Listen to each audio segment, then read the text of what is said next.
জনগণের কর্মকাণ্ডে বাধা দিতে পারে না। সবাইকে অসংখ্য ধন্যবাদ। ধন্যবাদ আমাদের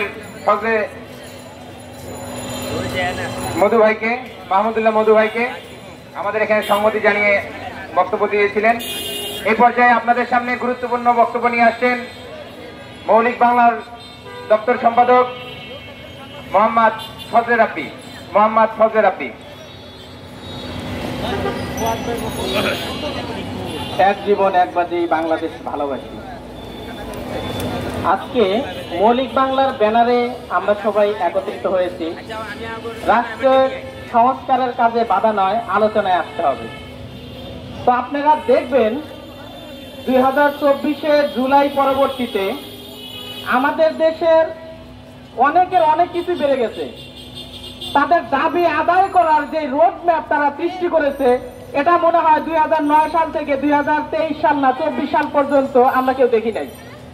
এখন একটু কিছু হলেই বলে রাস্তা ব্লকেজ, একটু কিছু হলেই বলে যে সচিবালয় ঘেরাও করা হবে, কিছু হলেই তারা এরকম করে সাধারণ মানুষজনকে দুর্ভিক্ষের মতো কষ্টের ভিতরে ঠেলে দিচ্ছে। আপনারা দেখবেন 2024 জুলাই পরবর্তীতে ঢাকা শহরের মানুষজন যেই পরিমাণ কষ্ট ভোগ করতেছে, সব কিছুর দায়ভার কারা নিবে?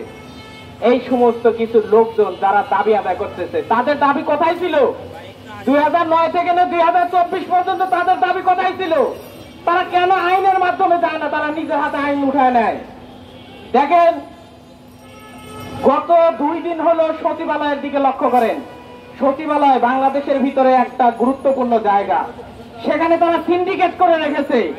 তারা কি করতেছে? তাদের দাবি আদায়।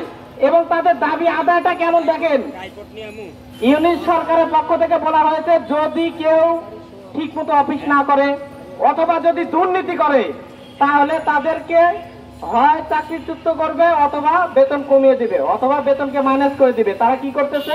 এটা তাদের সহ্য হচ্ছে না। কেন? কারণ তারা সবাই দুর্নীতিবাজ, লুটপাটের সাথে সঙ্গতি জানিয়েছে। 2009 থেকে 2024 পর্যন্ত ওই সচিবালয়ের মাধ্যমে সারা বাংলাদেশকে তারা দাবিয়ে রেখেছে। পুরো বাংলাদেশের দুর্নীতির ভিতরে সচিবালয়ের অন্যতম একটা জায়গা।